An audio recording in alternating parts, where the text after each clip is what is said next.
Hello everyone, कैसे हो सब लोग। हाँ जी दोस्तों, 1 जुलाई happy CA day to all the chartered accountant students, जो भी सीए एस्पिरेंट्स हैं और जो आज सीए करने के लिए सोच रहे हैं उनके लिए भी, ठीक है। तो happy CA day to all. अब आज मैं इसके साथ साथ मैं आपको ये बात बताना चाहता हूँ जो कि इंटरमीडिएट के लिए बहुत इंपॉर्टेंट है। 5 जुलाई से आपके एग्जाम स्टार्ट हो रहे हैं दोस्तों। आप लोगों ने सुप्रीम कोर्ट की जजमेंट देख ली है, अब कंफर्म हो चुका है लगभग कि अब एग्जाम्स होंगे। तो 5 जुलाई से एग्जाम्स जो स्टार्ट हो रहे हैं उसके अंदर टैक्स के पेपर के लिए पर्टिकुलरली क्या करना चाहिए, कब क्या कैसे प्लान करना चाहिए, वो बहुत ही इंपॉर्टेंट होता है। और मैं इसको अब जो है आपके सामने लेके आया हूं कि किस तरीके से हम लोग सारी रिवीजन पूरी कर सकते हैं अगर हम लोग एक पहले से ही टारगेट रखें कि कितने आवर्स किसको देने हैं। उससे ज़्यादा आवर्स देने ही नहीं है उस सब्जेक्ट को, उस टॉपिक को। समझ गए मेरी बात। सो बच्चों, सारी दिक्कत वहीं आती है कि इसको प्लान कैसे किया जाए। सो दोस्तों, हमें पता है कि हमारा पेपर सबसे पहले अकाउंट्स का होता है ना, अकाउंट्स का होता है। उसके बाद एक दिन का गैप होता है और फिर उसके बाद लॉ का एग्ज़ाम होता है, फिर एक दिन का गैप होता है और फिर कॉस्टिंग का एग्ज़ाम होता है, फिर एक दिन का एक गैप होता है और फिर आपका टैक्स का एग्ज़ाम होता है ना। अब इस टैक्स के एग्ज़ाम के लिए आप लोग जानते हैं पहले से ही कि एक दिन काफ़ी नहीं है। तो बच्चों, मैं कुछ शेड्यूल लेके आया हूं जो आप लोगों को फॉलो करना है अगर आप चाहते हो कि टाइमली सारा कोर्स भी रिवाइज हो जाए और सारी चीज़ें निपट जाए और हमारा एग्ज़ाम अच्छे से हो जाए। जो फॉलो करेगा उसकी मैं गारंटी देता हूं कि वो अच्छे से एग्ज़ाम दे पाएगा, क्योंकि नींद भी बहुत ज़रूरी है बच्चों। कई बच्चे ऐसे सोचते हैं कि पढ़ाई को करते रहो और बिना सोए चले जाओ। तो भाई वहाँ पर एक कन्फ्यूज्ड पॉइज्ड माइंड के साथ, जहाँ पे आपका दिमाग कन्फ्यूज्ड है, ठीक है, जहाँ पे दिमाग में जब नींद पूरी नहीं होती है तो एक कहते हैं ना, वो जो दिमाग के क्विक रिएक्शन है वो कम हो जाता है। मतलब एक क्विक रिएक्शन होता है क्वेश्चन को देखते हुए करने का कि क्या करना है, मुझे इसके आंसर क्या देना है। वो बच्चा पढ़ पढ़ के नहीं दे सकता। You need a nap. आपको नींद चाहिए ही चाहिए, तो आप नींद अपनी जरूर पूरी करना। नाउ एग्जाम के वक्त नहीं पढ़ना, ठीक है। अब आगे चलते हैं। तो सबसे पहले आपको क्या करना चाहिए, जब आप कॉस्टिंग का एग्ज़ाम दोगे तो जनरली आपका एग्ज़ाम जो कॉस्टिंग का एग्ज़ाम है वो उसका टाइम है 2 से लेके 5, है ना। 5 बजे से लेकर आप, मैं मान के चलता हूँ 6 बजे तक आप लगभग घर पे आ जाओगे। 6 बजे के आने के बाद आप हो सकता है कुछ खाना पीना का प्लान कर रहे हो, जो भी है,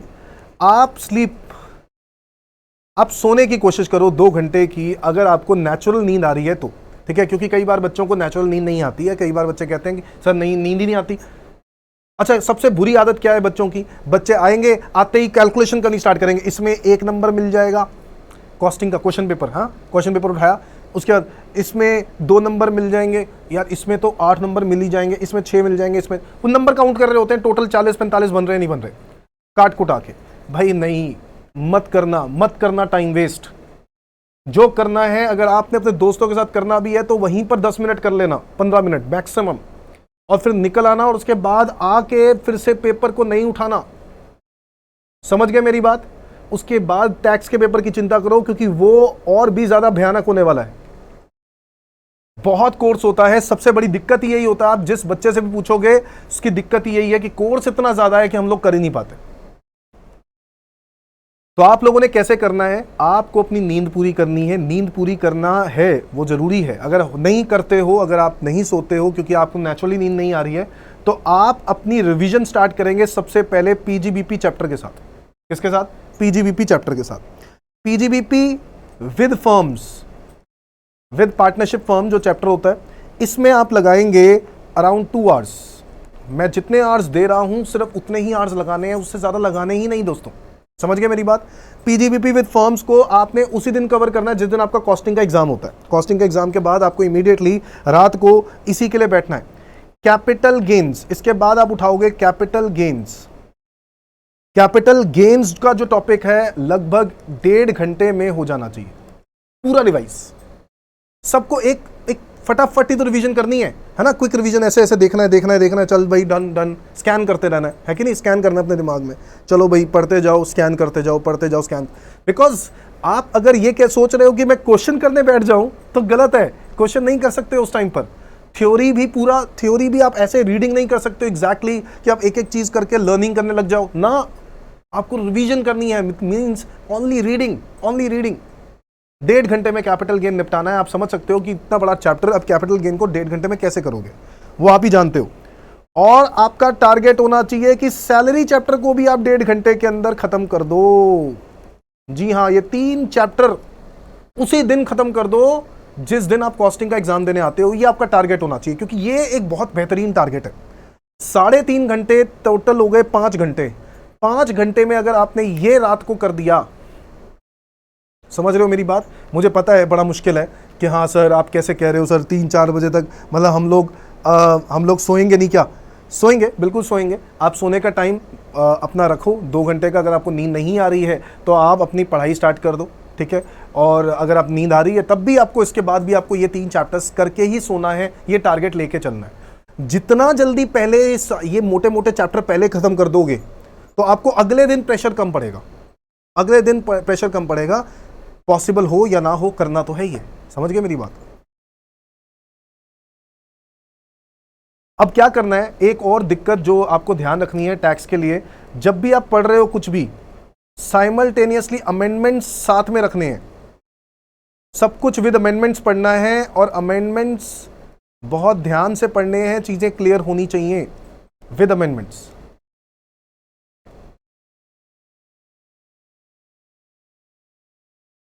ठीक है। नेक्स्ट डे जब स्टार्ट होगा तो अगले दिन की शुरुआत आप क्या करोगे? अगले दिन की शुरुआत आप क्या करोगे? आप इंट्रोडक्शन चैप्टर,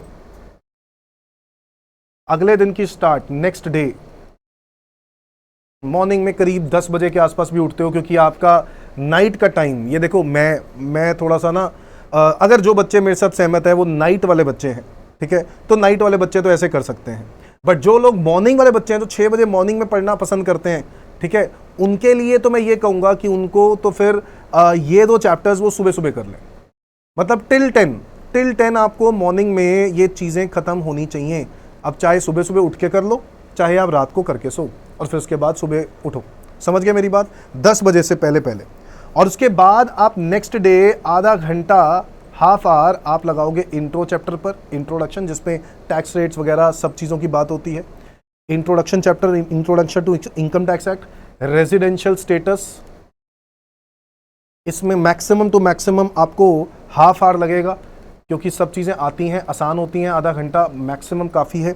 रेजिडेंशियल स्टेटस के बाद house property chapter, house property chapter में भी आपको मैक्सिमम टू मैक्सिमम 1 घंटा देना है, सारे प्रोविजंस को पढ़ लेना है, दैट्स इट। इसके अलावा आपको अदर सोर्सेज पढ़ना है, अदर सोर्सेज में भी मैक्सिमम टू मैक्सिमम आपको 1 आवर देना है। अदर सोर्सेज बहुत इंपॉर्टेंट हो जाता है एमसीक्यूज वगैरह के लिए, तो प्लीज़ अच्छे से पढ़ना ज़रूरी है। तो अदर सोर्सेज, इसके बाद set of and carry forward, ये एक टॉपिक है, set of and carry forward का टॉपिक, और क्लबिंग। इन दोनों को आपका टारगेट होना चाहिए कि मेरे को 1 घंटे के अंदर, नेक्स्ट 1 आवर के अंदर फिनिश करना है, नेक्स्ट 1 आवर के अंदर फिनिश करना है। मैं ऑब्वियसली ये सोच के चल रहा हूँ कि आपको बीच में खाना पीना और सब कुछ, सब कुछ जो आपका टाइम है वो आपको रूटीन वर्क करते हुए हम लोग ये टाइम निकाल रहे हैं, ठीक है। मैं ये नहीं सोच रहा हूँ कि उसके लिए टाइम, वो टाइम गैप आप अपने आप ढूंढोगे, बट आपको पता होना चाहिए आपको कितना टाइम किसको देना है।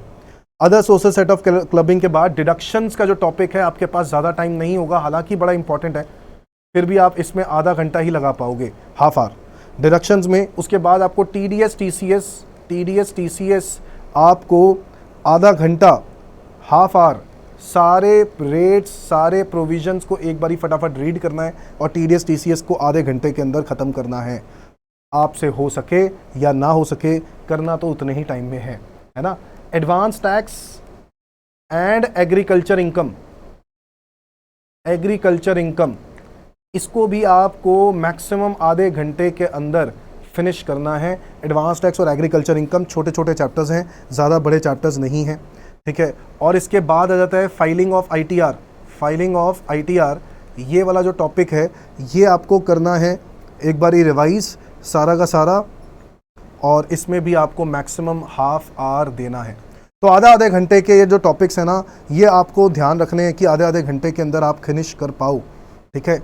इसके अलावा एग्जेम्पशंस और एएमटी, एग्जेम्पशंस का जो टॉपिक है, सारे एग्जेम्पशंस को रीडिंग करने और ऑल्टरनेट मिनिमम टैक्स, इसमें आपको मैक्सिमम 1 आवर देना है, ठीक है। और एक टोटल इनकम के क्वेश्चंस फ्रॉम मटेरियल, ये एक बारी ज़रूर देख लेना। जो भी हमारा मटेरियल है उसके टोटल इनकम के क्वेश्चंस देख लेना, उसमें तकरीबन 1 घंटा लगाना। मतलब तकरीबन अगर हम लोग देखें तो पूरे दिन, अगले दिन में 1 घंटा, 2, 3, 4, 5, 6, 7 और 8 घंटे आपने सुबह के लगा दिए। यानी आप तकरीबन शाम के 6-7 बज चुके हैं और आपने अभी तक जीएसटी स्टार्ट नहीं किया। घबराने की बात नहीं है, जीएसटी के लिए टाइम है, ठीक है। 7 बज चुके हैं। इनफैक्ट इवनिंग में आपको, अगर आप सो सकते हो तो आपसे सोना है तो आप सो सकते हो, नहीं सोना है तो आप जीएसटी स्टार्ट कर सकते हो, ठीक है। और इवनिंग का मतलब मैं 9 बजे के आसपास, 8-9 बजे का प्लान लेकर ही चल रहा हूँ, ठीक है, अराउंड 9 PM, क्योंकि मैं ये सोच के चल रहा हूँ बीच में मुझे गैप्स भी रखने थे, ठीक है। तो अराउंड 9 PM इवनिंग आप लोग अपना स्टार्ट कर सकते हो विद जीएसटी। विद जीएसटी आपको स्टार्ट कैसे करना है? सबसे पहले आपको टारगेट लेना है चैप्टर नंबर 1, जो आपका इंट्रोडक्शन है जीएसटी का, उसमें आपको हाफ आवर लगेगा। फिर इसके बाद चैप्टर नंबर 2 टाइम, जो सप्लाई का टॉपिक है, उसमें भी आपको आधा घंटा लगाना है मैक्सिमम। चैप्टर नंबर 3 जो आपकी चार्ज ऑफ जीएसटी का है और कॉम्पोजिशन स्कीम का है, इसमें थ्योरी काफ़ी ज़्यादा है और बहुत इंपॉर्टेंट है, तो 1 घंटा लगाना पड़ेगा। और चैप्टर नंबर 5 ये भी काफ़ी लंबा टॉपिक है और इसमें भी आपको एटलीस्ट 1 आवर लग जाएगा चैप्टर 5 रिवाइज करने के लिए। इसके अलावा चैप्टर 6 और चैप्टर 4, चैप्टर 6 तकरीबन 1 आवर लगेगा और चैप्टर 4 ये भी आपको तकरीबन 1 घंटा पूरा लग ही जाएगा एग्जेम्पशंस को रीड करने के लिए। तो आप ये देखो, रात के अगर आप 4 घंटे और 5 टोटल 5 घंटे देते हो रात को, तो आप जीएसटी को एक बड़े बड़े चैप्टर्स जो बहुत इंपॉर्टेंट होते थे वो आप लोगों ने फिनिश कर दिए। और चाहो तो मैं फिर से बता रहा हूँ, जो रात वाले पढ़ने वाले बच्चे नहीं हैं, जो रात को नहीं पढ़ना चाहते, मॉर्निंग पढ़ने वाले बच्चे हैं, तो वो लोग बीच में ब्रेक लेकर यहाँ पे लगभग, ठीक है, उसके बाद सो जाएं और सुबह 6 बजे उठना चाहते हैं, 5 बजे उठना चाहते हैं, जो उनको टाइम बेटर लगता है नींद पूरी करने के बाद, वो लोग उस हिसाब से प्लान कर सकते हैं। समझ में आती है बात? इसके बाद का जो टाइम है वो आप इस तरीके से आप सुबह के टाइम पे दे सकते हो, बात एक ही है, ठीक है, कोई फ़र्क नहीं पड़ता आपको। टिल मॉर्निंग 8 बजे तक आपका ये आपके हाथ में होना चाहिए जो आपने ख़त्म कर लिया। इसके बाद रह गए चैप्टर नंबर 7, चैप्टर 8, चैप्टर 7 मतलब यहाँ पर तो आ गई स्लीप, बीच में आ गई स्लीप, ठीक है, यहाँ पे आ गई स्लीप। अब यहाँ पर चैप्टर नंबर 7 में आपको 1 घंटा लगेगा, रजिस्ट्रेशन वाला चैप्टर है, लंबा चौड़ा है। चैप्टर नंबर 8 और 9 ये ज़्यादा बड़े नहीं है, और इनवॉइसेस के सेक्शन नंबर जो हम लोग पढ़ते हैं 31, वो हम लोग ऑलरेडी चैप्टर 5 में पढ़ लेते हैं, तो ज़्यादा तो इसमें मैक्सिमम 1 घंटा टोटल मिला के। और चैप्टर नंबर 10 जो कि आपका पेमेंट ऑफ टैक्स के बाद रिटर्न्स का जो चैप्टर है, इसमें भी आपको मैक्सिमम 1 घंटा लगेगा, बट मुझे लगता है आधा घंटे में ही हो जाना चाहिए, क्योंकि रिटर्न्स के चैप्टर में भी बहुत सारी चीज़ें आपको पता होंगी। अब आपको क्या करना है? 8 बज चुके हैं, 9, 10, 11, 12 बजेंगे, आपको 2 बजे आपका पेपर है। अब आपके पास ज़्यादा टाइम नहीं है, ठीक है, आपके पास ज़्यादा टाइम नहीं है। अब आप अगर आरटीपीज,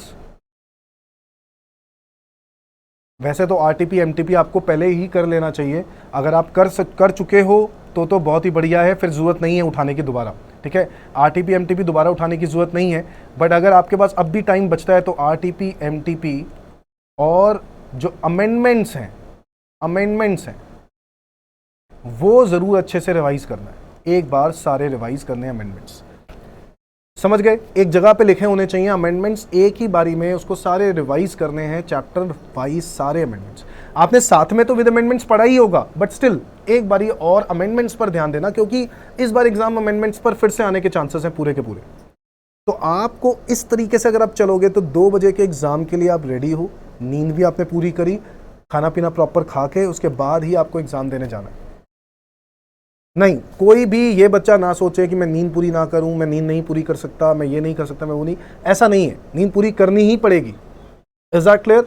तो आप, हाँ, आपको अपना सेटिस्फैक्शन लेनी है कि मुझे इतना कम से कम कोर्स निपटाना है अगर रात को सोना है सही टाइम पे, और नहीं किया तो इतना, कुछ एक लेवल तक टारगेट्स मेंटेन करके चलने हैं। जितने ज़्यादा आगे बढ़ा के चलोगे, है ना, तो आपके पास टाइम जो होगा वो जो है आप प्लान कर सकोगे।